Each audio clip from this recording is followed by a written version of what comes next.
De toute façon, on va pas se mentir, ce qui se passe à Moria, ce qu'on voit à Moria, c'est pas normal, c'est pas normal, c'est une situation qui est pas normale et qui devrait pas exister, qui devrait pas durer aussi longtemps.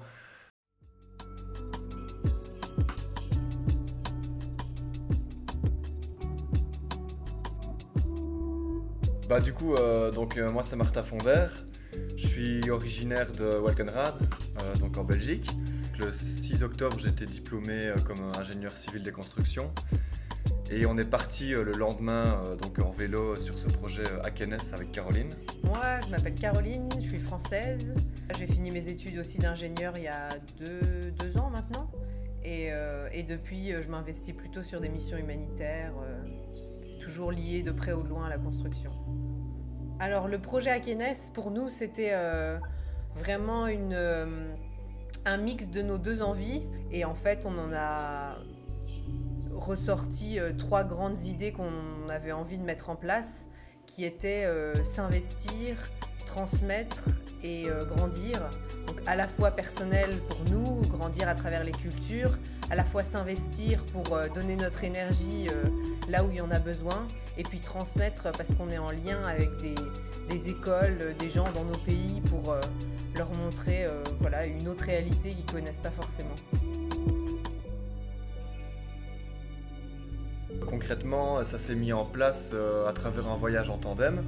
Donc on s'est acheté un tandem et on a pris la route. Donc on est parti de Belgique en octobre et puis on est descendu en France et puis on est passé en Allemagne, on a rejoint l'Eurovélo 6 qu'on a suivi, qui suit donc le Danube pendant un long moment jusqu'à Belgrade.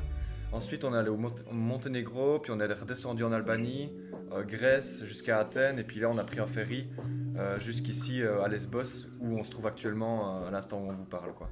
Sur la route, on s'est déjà arrêté donc sur différents projets. Et alors le projet un peu plus important qu'on avait déjà soutenu, c'était à Belgrade en Serbie, qui est un point important pour tous les réfugiés qui essayent d'entrer en Europe, parce que il y a la frontière entre la Serbie et la Hongrie qui est très très renforcée, et la frontière entre la Serbie et la Croatie aussi.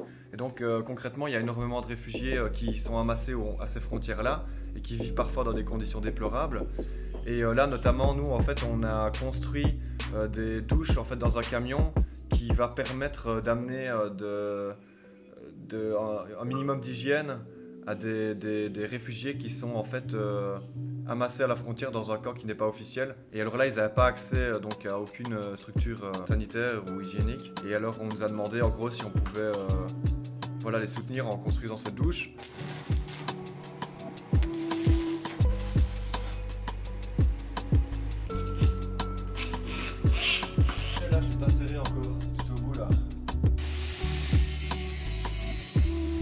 Et alors ce qui était chouette pour nous, c'est que en gros, c'était nos compétences, en gros on leur a construit ça, mais on savait que derrière sur le long terme, il y avait une structure qui allait pouvoir la faire tourner. Parce que nous on n'avait pas la capacité de rester là pendant 5 mois pour voir que la douche était utilisée, faire le long terme qui est quelque chose de très compliqué aussi. Nous on est venus, on a donné beaucoup d'énergie pendant un mois, on s'y est vraiment mis à fond, avec pour objectif de le finir avant l'hiver pour que ça puisse être disponible rapidement. Et puis une fois que c'était fait, on leur a passé le camion clé en main et puis nous on a repris la route, quoi. Donc voilà, c'était le projet, je pense, le plus important qu'on ait fait sur la route avant Lesbos. En fait, Lesbos, ça se trouve au nord des îles qui sont dans la mer Égée et c'est à 13 km seulement de la Turquie. Donc c'est un point d'entrée très facile pour l'Europe, disons. Et à 3-4 heures de bateau pneumatique comme ceux que utilisent les migrants. Et donc c'est pour ça que beaucoup de migrants qui arrivent d'Afghanistan, d'Iran, de Syrie passent par cette entrée-là et se retrouvent amassés sur cette île parce que après pour arriver sur le continent, c'est pas la même chose, c'est vraiment loin.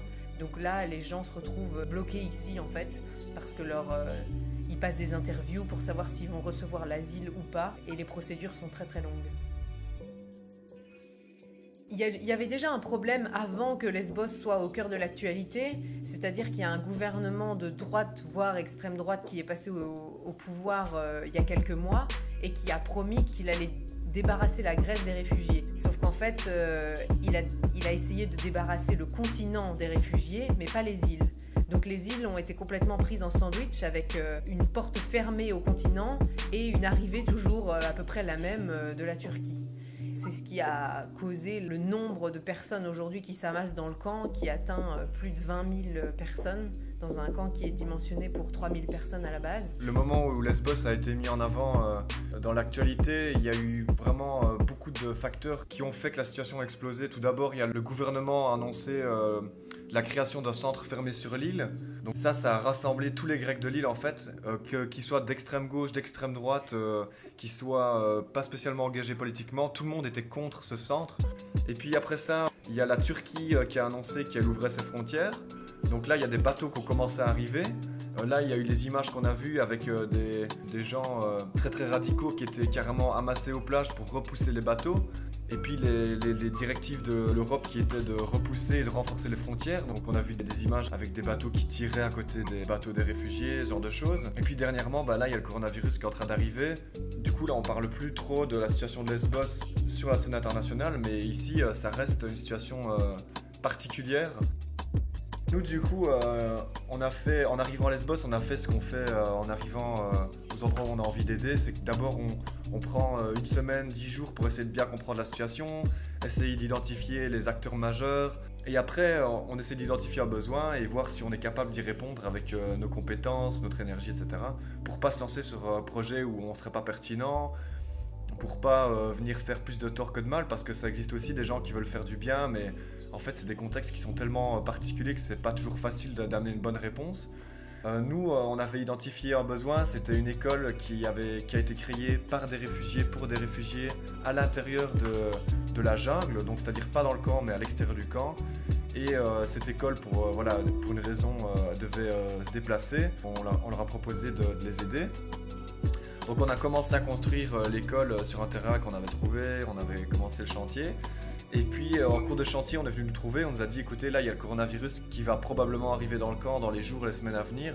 Est-ce que vous seriez d'accord de nous aider sur un autre projet? Et donc en gros, ce chantier d'école s'est transformé en chantier d'infrastructure médicale, si on peut dire. En gros, là, nous, on a donc passé les 2-3 dernières semaines sur la construction de 20 chambres qui vont être disponibles, qui sont disponibles d'ailleurs, pour aider les infrastructures médicales quand le coronavirus va arriver dans le camp. Donc il faut savoir que le coronavirus n'est pas encore là, actuellement à Moria, pas officiellement, mais le jour où il sera là, voilà, il faudra que les grosses ONG amènent une réponse. Et ce qu'on a construit en gros, ce serait pour essayer de leur amener de l'espace. Donc concrètement, on a mis 80 lits. Mais voilà, nous on a juste construit, on nous a demandé de construire ça, on a construit. Après l'utilisation qu'on a faite derrière, on n'est pas du tout responsable. Parce que là aussi la gestion du coronavirus dans le camp, ça va être une question au cœur de l'actualité pour l'instant. Mais là, nous on sait pas y répondre évidemment avec nos profils, quoi. Alors en fait, il y a 2 semaines, quand on a commencé le chantier, il y a un cas de coronavirus qui a été identifié dans la ville principale de l'île, à Mytilène. Et nous, on vit à Mytilène et on va tous les jours sur le camp travailler. Alors on a décidé de dormir sur le camp. C'était pas dangereux pour nous, c'était dangereux de transmettre ce virus dans le camp parce que c'est impossible pour eux de se confiner. C'est 20 000 personnes qui font des queues d'attente, qui font des files d'attente tout le temps pour attendre de la nourriture 3 fois par jour, pour de l'eau, pour utiliser les sanitaires. Et en fait, ils sont toujours rassemblés. Et si le virus arrive dans le camp, ça va être une prolifération tout de suite. Donc voilà, c'était de notre responsabilité, disons, de se dire qu'on n'avait pas envie de l'amener et pas de risquer ça, d'amener le virus de Mytilène au camp. De toute façon, on va pas se mentir, ce qui se passe à Moria, ce qu'on voit à Moria, c'est pas normal, c'est une situation qui est pas normale et qui devrait pas exister, qui devrait pas durer aussi longtemps. Que les gens arrivent et qu'on doive traiter leur dossier, qu'ils aient besoin de rester 3 semaines, 1 mois, 2 mois max, à attendre que leur dossier avance, qu'on écoute leur histoire, qu'on leur fasse des papiers, qu'on leur cherche un endroit où aller, ce genre de choses. Évidemment que c'est nécessaire, mais là autour de nous, les gens qu'on rencontre, il y a des gens qui sont là depuis 1 an, 2 ans, 3 ans. Il y a des gens qui sont là depuis 1 an et qui ont leur prochaine interview dans 1 an. C'est des gens qui restent dans ce camp pendant, en moyenne, je sais pas, peut-être 2 ans, 3 ans. C'est ça qui est absurde en fait, c'est ça qui est choquant.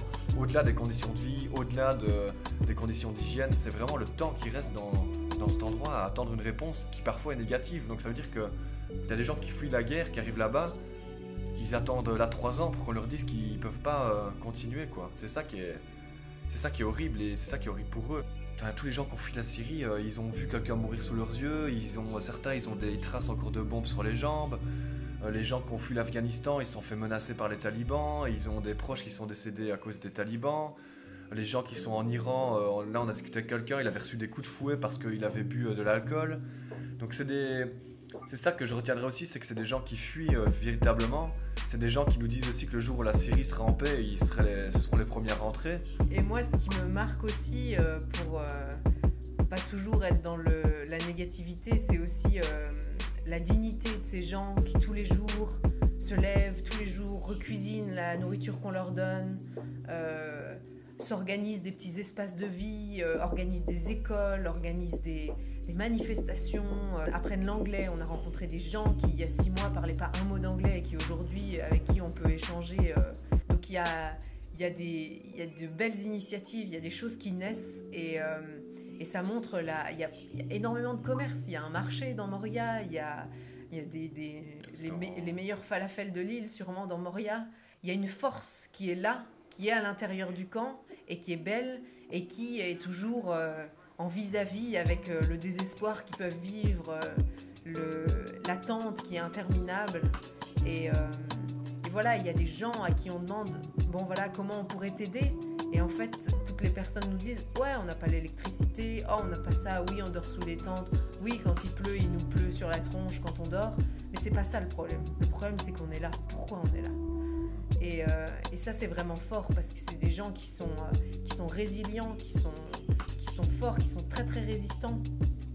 Mais je suis vraiment triste, profondément triste pour ces gens qui sont à Moria parce qu'ils ont mis un pied en Europe. Ils sont encore pas sortis de cette situation qui est vraiment dure à vivre. Et en étant passé par les Balkans et en voyant un petit peu ce qui se passe en France et comment les réfugiés sont vus dans nos pays, je me dis qu'ils sont pas au bout de leur peine et que le chemin est encore long et que ça va vraiment être dur. Et c'est ça qui me fait parfois le plus de peine parce que quand ils demandent est-ce que la France c'est bien, je sais même pas quoi leur répondre parce que j'ai peur pour eux. Et le deuxième point que je voulais souligner aussi, c'est que les gens ont parfois peur de se faire envahir, qu'ils prennent nos cultures, etc. Et pour moi, c'est une richesse. Ces gens, ceux qui nous ont aidés, c'est des gens qui sont qualifiés, qui sont bons dans ce qu'ils font, qui sont curieux, qui sont travailleurs, voilà, c'est des gens qui demandent qu'une chose, c'est vraiment de s'intégrer dans une nouvelle vie